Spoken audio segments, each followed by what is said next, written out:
Salam sejahtera. Nama saya Mariam Mokhtar. Malaysia bukan saja penuh korupsi dalam pentadbiran negara, tetapi ramai majikan untuk pekerja migran dan pembantu rumah ataupun pekerja rumah tangga suka dera pembantu mereka. Pembantu rumah telah dipukul sampai pingsan, kelaparan, penderaan seksual, penderaan mental, diancam, dinafikan cuti dan pasport mereka dirampas oleh majikan mereka. Jadi, bilakah kerajaan Malaysia akan menghukum majikan yang menganiayai dan dalam kes yang ekstrim yang membunuh pembantu rumah mereka? 4 tahun yang lepas, pada 11 Februari 2018, Adelina Lisau meninggal dunia. Umurnya hanya 21 tahun. Dia mempunyai lebam di kepala dan di mukanya. Luka di badannya tidak diberi ubat oleh majikan. Oleh kerana lukanya keluar cecair dan keluarga majikan itu tidak mahu kena jangkit atau terkena cecair lukanya, Adelina diarahkan tidur di bawah porch di luar rumah, semacam anjing pelihara sekeluarga. Hasil bedah siasat menunjukkan yang Adelina mengalami anemia dan telah meninggal dunia akibat kegagalan beberapa organ. Sampai hari ini, saya tidak dengar yang majikannya telah terima hukumannya. Sepatutnya, mahkamah kembali sidang pada 24 Januari 2022. Majikan yang didakwa menyeksa Adelina telah elak pergi mahkamah kerana alasan ia sakit. Saya fikir, kalaulah Adelina yang sakit, tentu sekali ia akan dipukul kerana dikatakan malas dan tidak diberi makan. Jadi, mengapa mahkamah kita ni terlalu baik berlembut pada majikan yang buat salah? Bila akan keluarga Adelina dapat keadilan untuknya? Macam mana dengan keadilan untuk keluarga pembantu rumah yang warga Kemboja apabila dia meninggal dunia? Mei Si Chan yang berusia 24 tahun hanya mempunyai berat 26 kilogram. Ini beg satu paket beras. Mei Si Chan beratnya mungkin 13 beg beras macam ini. Ramai lagi pembantu yang telah mati di atas tangan majikan mereka. Jangan ingat yang majikan semuanya orang yang tak berpelajaran atau yang dari golongan tidak berada. Ramai juga majikan yang high society, dari golongan elit yang kaya dan yang mewah. Sudah beberapa tahun ni saya telah berjumpa dengan beberapa pembantu dan cerita mereka amat menyedihkan. Terlebih dahulu, bukan semua majikan yang teruk perangai mereka, tetapi terdapat ramai yang tidak ada sifat peri kemanusiaan. Majikan seperti ini manis mulut saja, tetapi hati mereka amat busuk.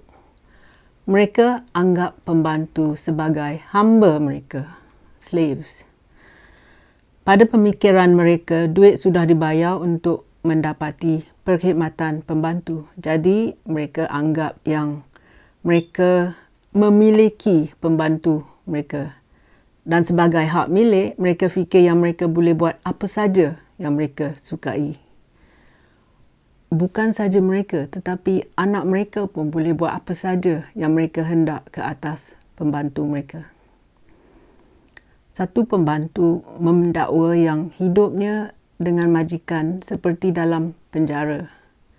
Kebanyakan mereka bukan ingini layanan yang istimewa. Mereka cuma ingini layanan yang adil dan jujur. Mereka hanya mencari pekerjaan, tetapi ramai majikan layan mereka seperti pencuri dan anggap semuanya pemalas. Yang memalukan ialah ramai majikan ini tidak sedar yang kalau tidak ada pembantu, hidup mereka sendiri tidak akan senang. Siapa lagi nak cuci rumah? Siapa nak masak? Nak basuh? Nak jaga anak dan orang tua? Tetapi yang paling ironi ialah ramai isteri yang teringin jadi mak datin dan yang suka menunjukkan kekayaan mereka dengan kereta dan rumah mereka yang juga menggaji pembantu haram. Bila kena tangkap, keluarlah duit suap polis dan jabatan immigration. Inilah dinamakan orang munafik high society.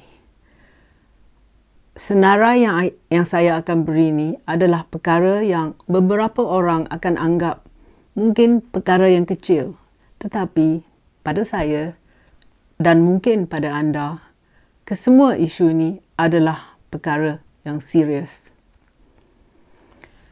Yang nombor 1, surat peribadi dibuka oleh majikan sebelum ianya diberi kepada pembantu, kalau ia pun ia diberi kepada pembantu. Nombor 2, pembantu dipaksa kerja dari pukul 6 pagi sehingga 11 malam, 7 hari seminggu tanpa cuti. Tiada masa rehat diberi. Anda suka tak kondisi macam itu? Yang ketiga, pembantu tidak dibenarkan menerima panggilan telefon dari keluarga. Terutama sekali apabila pembantu risau tentang penyakit tenat yang dialami seorang keluarga mereka. Sesetengah majikan tidak dibenar pembantu mempunyai telefon bimbit. Yang keempat, tiap-tiap kali pembantu terima panggilan telefon dari keluarga mereka, telefon diragut dari mereka ataupun perbualan pembantu dengan keluarga dihintip oleh majikan. Yang kelima, apabila terpecah gelas ataupun pinggan mangkuk, gaji dipotong walaupun perbuatan itu tidak sengaja. Yang keenam, gaji mereka tidak dimasuk ke dalam akaun rekening tiap-tiap bulan, tapi diberi sekaligus setamatnya perkhidmatan mereka sebagai pembantu di rumah tangga itu. Ramai pembantu dapati yang mereka tidak diberi duit bunga untuk gaji yang mungkin ditahan selama 3 tahun. Yang ketujuh, pasport pembantu diambil kerana majikan tidak maunya lari diri dan pengambilan pasport ini supaya pembantu tidak berani lari walaupun mereka telah didera. Yang ke-8, ramai pembantu tidak ada tempat mengadu walaupun didera atau keadaan kerja mereka tidak memuaskan dan bukan seperti yang diberitahu atau dijanjikan sebelum mereka mulai pekerjaan mereka. Yang ke-9, ramai pembantu dapati sakit tekanan diri setelah ditengking dengan teruk dengan perkataan yang kasar.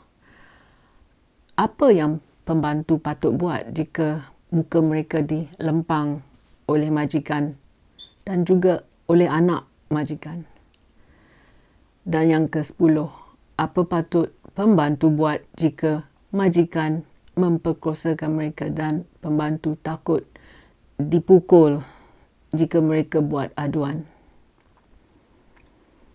Jadi, saya tanya anda, apa yang patut pembantu buat jika ia diugut supaya tidak membuat aduan dengan agensi ataupun dengan kedutaan negara mereka?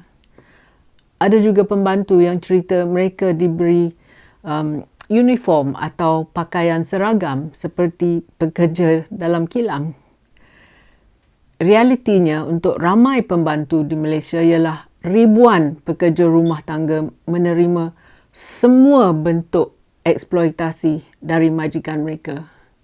Jadi, bila akan kerajaan Malaysia dan juga Indonesia serta lain-lain negara yang menghantar pekerja ke Malaysia seperti Filipina, Kemboja dan Thailand, bilakah kerajaan negara ini bekerjasama supaya perlindungan terhadap semua pembantu rumah tangga dipertingkatkan? Dalam kes-kes di mana pembantu telah meninggal dunia, darah mereka adalah di tangan kita. Bila lagi akan rakyat Malaysia bersimpati dengan penderitaan pembantu dari Indonesia dan lain-lain negara di Asia Tenggara? Mengapa susahnya nak dapat keadilan dan mengapa sistem hukuman Malaysia telah gagal menolong semua pekerja dari luar negara? Bila akan kita memperkukuhkan sistem mahkamah dan keadilan kita supaya pembantu tidak lagi diseksa atau terima sikap keras dalam rumah majikan? Anda mungkin tak tahu, tetapi ada juga pembantu yang dipaksa bekerja di kilang majikan mereka.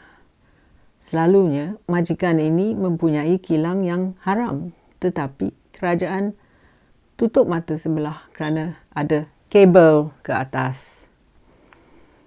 Mengapa ramai jiran juga tutup mata mereka walaupun mereka sedar yang pembantu di rumah sebelah mereka tu menerima kekerasan? Apa sudah terjadi pada akhlak rakyat Malaysia? Terima kasih kerana sudi menonton. Jumpa lagi. Kalau anda suka video saya, sila tekan like dan subscribe pada channel YouTube saya. Pertimbangkan menyertai laman Patreon saya. Terima kasih.